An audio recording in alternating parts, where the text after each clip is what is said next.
नमस्कार, मैं आंचल आप सबका बहुत बहुत स्वागत करती हूँ आपके अपने चैनल हेल्थ मीटर में। पितृ तर्पण के लिए सनातन धर्म में पितृपक्ष का बहुत ही ज़्यादा खास महत्व है। तो इस बार जो पितृपक्ष है यानी आज 2 सितंबर बुधवार से शुरू होकर 17 सितंबर बृहस्पतिवार तक चलेगा। हिंदू पंचांग के अनुसार भाद्रपद मास की पूर्णिमा तिथि से लेकर अश्विनी मास की अमावस्या तक पितृ तर्पण किया जाता है। मान्यता है कि जो व्यक्ति इन 16 दिनों में अपने पितरों की मृत्यु तिथि के मुताबिक तर्पण करता है उसे पितरों का आशीर्वाद मिलता है। ऐसे व्यक्ति से उसके पितृ प्रसन्न होकर उसके जीवन की सभी अड़चनों को दूर करते हैं। हिंदू धर्म के अनुसार साल में एक बार मृत्यु के देवता यमराज सभी आत्माओं को पृथ्वी लोक पर भेजते हैं। इस समय ये सभी आत्माएं अपने परिवारजनों से अपना तर्पण लेने के लिए धरती पर आती हैं। ऐसे में जो व्यक्ति अपने पितरों का श्राद्ध से तर्पण श्रद्धा से तर्पण नहीं करता उसके पितृ उससे नाराज हो जाते हैं। इसलिए पितृपक्ष के दौरान पितृ तर्पण करना बहुत ज़रूरी है।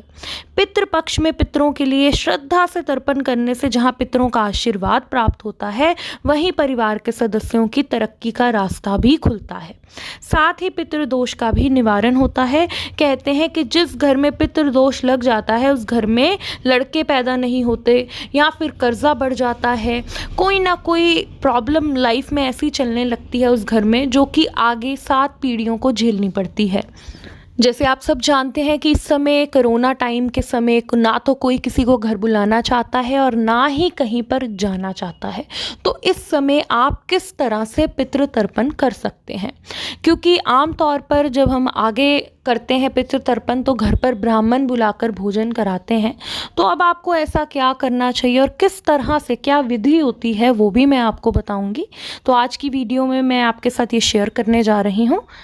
जिस तिथि को आपके पितृदेव का श्राद्ध हो उस दिन आप श्राद्ध कैसे करेंगे, अगर आपको डेट का नहीं पता है तो आप अमावस्या के दिन इस काम को कर सकते हैं। पितृपक्ष में जो अमावस्या आती है तब कोई भी कर सकता है, ठीक है। उस दिन स्नान करके आप बिना प्याज लहसुन का खाना बनाए जो आपके उनको पितरों को पितृदेव को पसंद था, आपका भोजन आपके बड़ों को पसंद था। आमतौर पर आलू पूड़ी और हलवा बनाकर एक थाल सजाया जाता है। अगर आपको इसके अलावा लगता है उन्हें और भी कुछ पसंद है वो भी आप बनाएं, पानी भी रखें। इसके बाद हाथ में पानी लेकर 3 बार उस थाली पर घुमाएं। पितरों का ध्यान करें, उन्हें प्रणाम करें, साथ में दक्षिणा रखकर किसी श्रेष्ठ ब्राह्मण को दान करें। पहले आप पितरों के आगे जाएं तस्वीर के और जिस तरह से हम उन्हें कहते हैं कि आप खाइए, आप हमारे घर आए हैं, आपके लिए हमने खाना तैयार किया है, प्लीज़ इसे आप खाएं। देखिए मंत्र तो बहुत होते हैं लेकिन भाव भी ज़रूरी है। मैं आगे आपको मंत्र भी बताऊंगी जल देते हुए कौन सा बोलना है, लेकिन भाव भी ज़रूरी है, श्रद्धा भी ज़रूरी है। तो पूरे दिल से जब आप उनके आगे वो रखेंगे तो वो ज़रूर स्वीकार करेंगे और आपसे प्रसन्न होंगे। उसके बाद आपने क्या करना है, आपने जल बना लेना है। कच्चा दूध ले लीजिए, उसमें पानी मिला लें और काले तिल मिला लें। ये आपने पहले तो उनकी तस्वीर पर लगाएं पितरों की, उसके बाद आपने ये सूर्य को ये जल अर्पण करना है।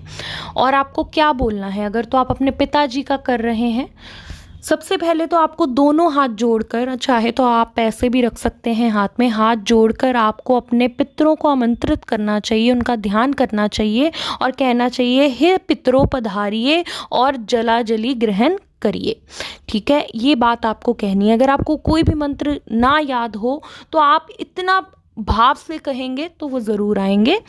अपने गोत्र का नाम लेकर बोलें। अगर आपको गोत्र नहीं पता तो आप अपने पिताजी का, जैसे अगर आपके पिताजी का नाम मोहन है, मोहन शर्मा, शर्मा मोहन, आप प्लीज़ पधारिए, प्लीज़ आइए। और अगर आप मंत्र बोलना चाहते हैं तो आप बोल सकते हैं तस्मै सवधा नमः, तस्मै सवधा नमः। ये मंत्र आपको 3 बार बोलना है जल अर्पित करते हुए और आपको मन में उनको ये आपको कहना है कि आप ये जल ग्रहण करें। 3 बार आप ये मंत्र बोलेंगे और 3 बार ही आप जल देंगे। जल देते समय ध्यान करें कि वसु रूप में मेरे पिता जल ग्रहण करके तृप्त हों। इसके बाद पितामह को जल दें। अपने गोत्र का नाम लेकर बोलें। अगर गोत्र नहीं पता अपना सरनेम बोल लें आप अपने, ठीक है। और आपने इसी तरह 3 बार जल देना है और आपने इस मंत्र को बोलना है, तस्मै सवदय नमः, तस्मै सवदय नमः। 3 बार इस मंत्र को बोलें, ठीक है। और पिता माँ को 3 बार जल दें। इसी तरह अब जिनकी माता इस संसार को विदा दे चुकी हैं, उन्हें माता को भी जल देना चाहिए। माता को जल देने का मंत्र भी मैं आपको बताऊंगी, सेम मंत्र ही हम बोलेंगे, लेकिन इन्हें जल देने का नियम थोड़ा सा अलग है। चूँकि माता का जो ऋण है सबसे बड़ा माना गया है, इसलिए इन्हें पिता से अधिक बार जल दिया जाता है, ठीक है। तो आपको यही मंत्र बोलना है, तस्मै सवधा नमः। 3 बार आप इस मंत्र को बोलेंगे और इस मंत्र को पढ़कर आप 16 बार पूर्व दिशा में और 7 बार उत्तर दिशा में और दक्षिण दिशा में 14 बार, यानी 16, 7 और 14 आप इतनी बार टोटल जल देंगे माँ को। और अगर आप भूल जाएं तो आप गोल घूमकर, आप 4 बार गोल घूमकर जल दे सकते हैं माता को। अब आपने जो खाना बनाया है, उनका पसंदीदा अपने पितरों का खाना बनाया है, 1 थाल तो आप घर ब्राह्मण को बुलाकर जो खिलाते हैं, आप उनके घर पर देकर आ सकते हैं। आप किसी भी ब्राह्मण को मंदिर में देकर आ सकते हैं टिफ़िन पैक करके। अगर आप घर नहीं बुला सकते, दक्षिणा और कुछ थोड़ा सा फ्रूट ले लें, जितनी आप कर सकते हैं, क्योंकि लोग बहुत बड़े बड़े आयोजन भी करते हैं। जितनी आपकी लिमिट हो, आप उतना जो भी आप बनाना चाहते हैं वो बनाएं और पैक करके ब्राह्मण को दें। और बाकी का जो हिस्सा है, 1 गाय का निकालेंगे, 1 आप पक्षी का, कौवे का निकालेंगे और 1 कन्या का निकालेंगे। और साथ में जब कन्या को देंगे तो साथ में दक्षिणा भी देंगे। ये आपने चीज़ें जो हैं, 1 गाय को खिलाना है, 1 पक्षी को डाल दीजिए और 1 कन्या को दे दीजिए।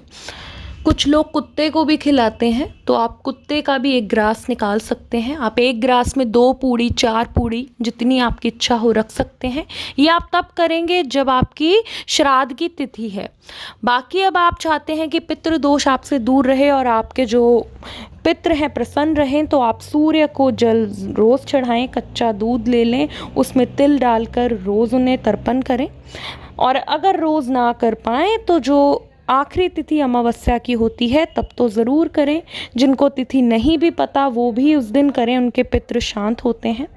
हमारी लाइफ की जितनी भी प्रॉब्लम्स हैं, बहुत लोगों की लाइफ में संतान में देरी होना, कर्जा होना, काम का ना चलना पितृ दोष कारण होता है।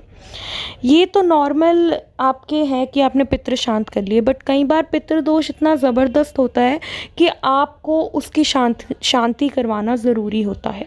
ये कुंडली देखकर पता चलता है कि आप पर पितृ दोष कितना गहरा है, तो उसकी अलग अलग उपाय होते हैं जो कि कुंडली देखकर ही बताए जाते हैं।